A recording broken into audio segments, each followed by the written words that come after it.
Howdy there, this is Roy with Roy Anime Recaps. In this video we'll be taking a look at the series Monster Girl Doctor. A young male doctor lives in a society where monsters and humans live together, and he is an expert in treating the monster girls. Whenever he treats a monster girl, they flirt with him and try to get closer to him. The young doctor also has an assistant who is a monster girl, and she too likes him a lot. Will the assistant be able to keep the female patients away from the doctor, or will the doctor also lose control and fall for any one of them? The episode starts with the narrator telling us about the war between human and monsters.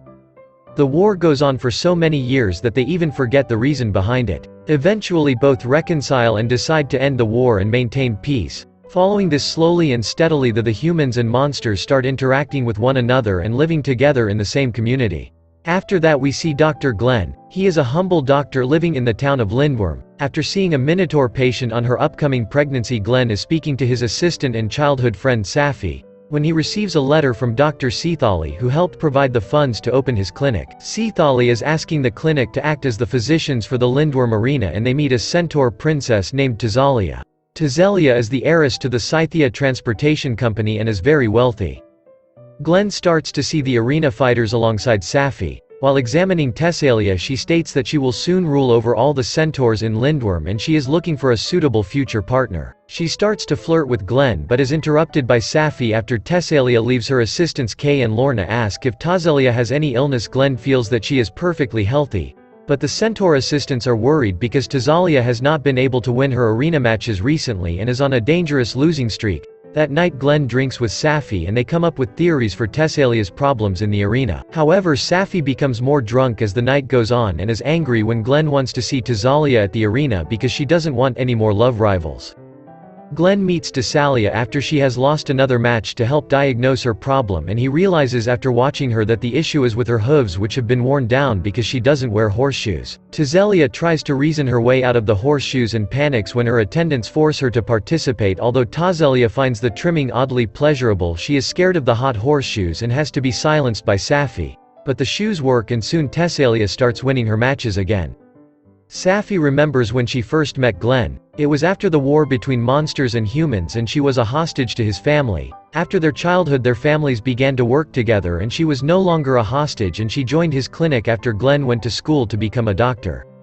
The pair need to buy more supplies for the clinic, so they go to Marrow Waterways, a canal system in Lindworm built for water monsters. The waterways were built by Lady Scatty, part of the Lindworm Council, who is dedicated to peaceful relations between humans and monsters. After they buy the supplies, they meet a mermaid named Lulala, who wants them to buy her song. Lulala wants to sing them a romantic song, and Glenn haggles with the mermaid to trade a medical checkup for listening to her song. After Lulala sings, Glenn sees that can't finish her song and is feeling pain while she is singing.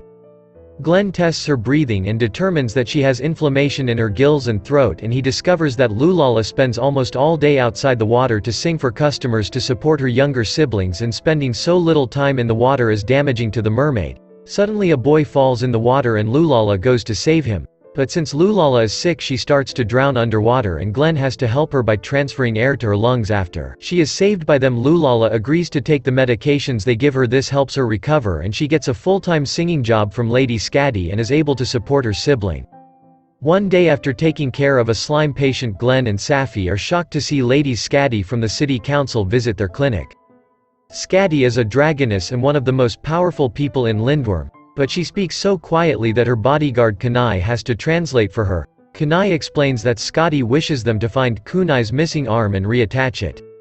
Scatty explains that Kunai is not a monster but is a combination of human flesh made from a mad doctor, and therefore Kunai does not trust doctors at all, and she refuses their help. After she leaves the clinic, Glenn finds one of Kunai's legs in the middle of the street after getting help from Tazalia. He starts to examine the leg, not realizing that Kunai can feel his examination, and later Lulala reveals she has found Kunai's missing arm in the waterways. Meanwhile, Kunai has nightmares about the original owners of her body parts. Finally, Glenn tracks down Kunai and persuades her to accept his help in reattaching her limbs. During the operation, she reveals that the doctor who made her wanted to create the perfect human who could feel no pain, and Glenn tells her that to experience pain is to also experience life, which makes Kunai feel better about her origin. He later attaches her leg, and she feels uncomfortable with the process because her leg bindings are very sensitive. After the operation she thanks him for his help and he heads back to the clinic, where Safi says she is pregnant. Safi remembers that after their childhood together they reunited when they both studied under Dr. Cecil. Sapphire is just joking about being pregnant and she is actually hiding an egg she got from a friend. Suddenly their fairy servants spot intruders and the pair have to hide from attackers who break into the clinic. Kanai arrives and informs them that the attackers are bandits who illegally traffic harpies and the egg they have must be a harpy egg. They meet Lady Scatty and Lulala, who has been recruited by Scatty to help deal with the bandits. Kanai tells them they plan to surround and capture the bandits using the Lindworm patrols. But they are attacked by archers. Kanai defends them into Tesalia with her attendants appear. After they investigate the ransack clinic as the raid begins, Kanai confronts the ringleader as they follow the powerful Lady Scatty to rescue the imprisoned harpy.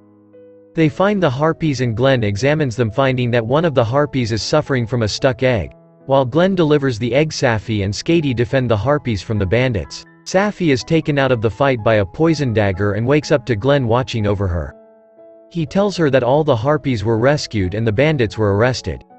She later confesses that, when she was a child she was tasked with poisoning him if negotiations failed with their family, and he already knew and was inspired to go into medicine because of her.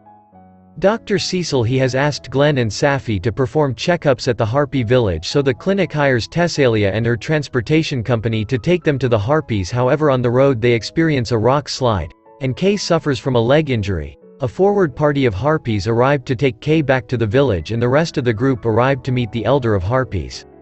Glenn examines Kay's injuries and determines it is a bad spring, but that she can recover by using the hot springs in the village. Later Glenn becomes popular among the harpies during their checkups and Safi becomes jealous of the attention.